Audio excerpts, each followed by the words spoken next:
How to make friends as an adult. I think that this pandemic will have made all of us more aware of our lives and more specifically of the things that are not going so well in our lives. For some people, it's their romantic relationship. Other people realized that they don't like their job so much or that their lifestyle isn't the healthiest. For me, the most significant realization has been that I don't have that many friends. The truth is that for the past few years, I haven't invested much energy in this area of my life. I've spent a lot more time working on my business than building and cultivating friendships. So in the past few months, I've took the time to reflect upon what I could do to expand my social circle. And in this video, I'll share with you some of the best ideas I've come across. We often hear that it's much harder to make friends as we get older. I don't entirely agree with that. It's true that when we leave school and enter the adult world, we might have fewer opportunities to meet new people on a regular basis. We meet people at work, but if you want to expand your social life beyond work, then you have to create opportunities to meet people. These opportunities won't happen by themselves. We have to make them happen. That's the difference to when we were in school. But the cool thing is that we can choose opportunities based on our values and interests. So another thing I did and that I recommend you doing as well is to make a list of all the things that interest you. Make a list of your hobbies, of the things you're curious to try and explore, of the things you want to learn, and also the activities you like doing.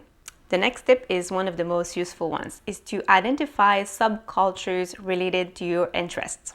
Now, I'm not sure that subculture is the best term, but I couldn't think of a better way to say it. What I mean by subculture is a group of people that share a common lifestyle or passion that isn't mainstream. For example, it could be entrepreneurs, digital nomads, vegan foodies, bloggers, YouTubers, mountain bikers, yogis, campervan owners.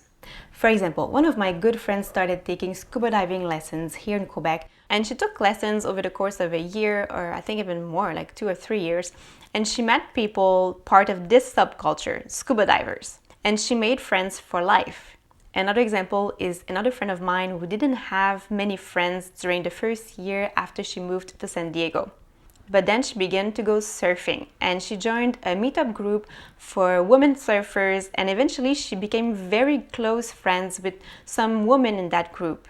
Again, surfers are what I call a subculture.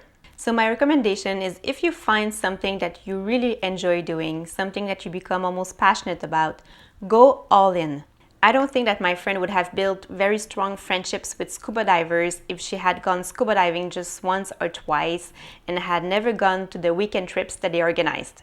To become part of what I call a subculture, you must go all in. Perhaps you think, well, I don't really know what I enjoy doing. Then it's time to explore. Be curious. Try new things. Here's an idea for you. A couple of years ago, I started doing monthly experiments. So every month I try something new. For example, in February, I tried ecstatic dance. Another month, I tried neurodynamic breath work. Doing experiments like this will help you discover what you like. It'll also make your life richer, and it'll make you a more interesting person too. So I encourage you to do monthly experiments and try something new every month. It could be a watercolor painting class, snowshoeing, or whatever else you're curious to explore. One of the best ways we can meet people who share the same interests and lifestyle is to volunteer. For example, if it weren't that everything got cancelled this summer because of the pandemic, I would have volunteered for an organization that organizes outdoor documentary film screenings during the summer. I love documentary films and I love going to the screenings during the summer, but no one never wants to come with me. So my idea was that if I volunteer there, I'll probably meet people who also like to watch documentaries. To give you another example, a few years ago, I volunteered at Nomad Summit, which is a digital nomad conference in Chiang Mai in Thailand.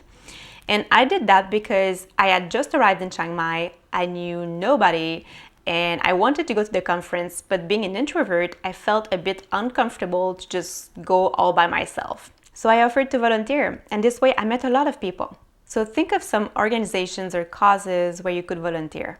Meetup.com is another excellent way to meet people who share common interests. If you live in a large city, there are likely several meetup groups that you could join. You can meet running buddies, entrepreneurs, chess players, healers, almost anything you can think of.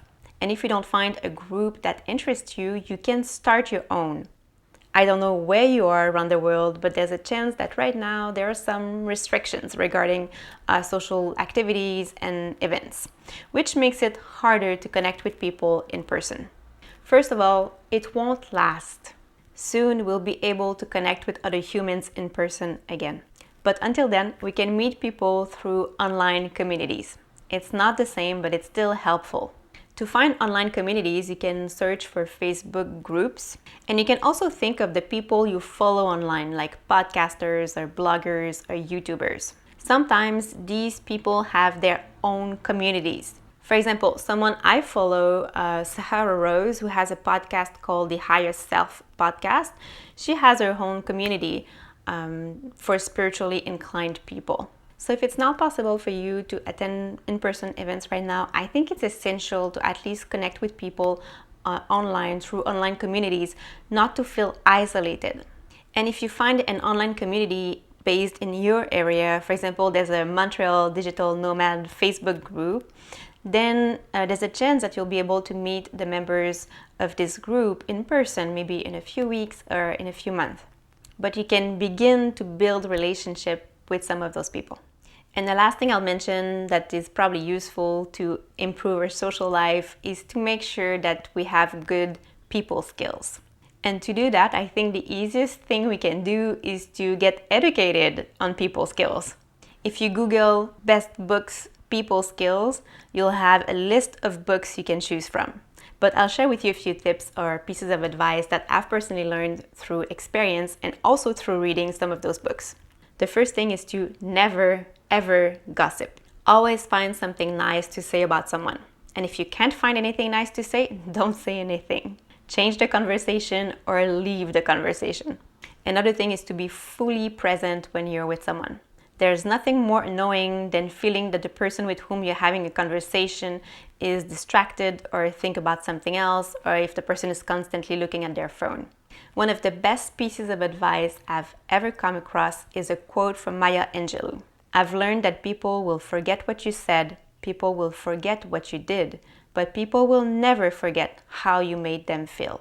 Make people feel good and safe in your presence.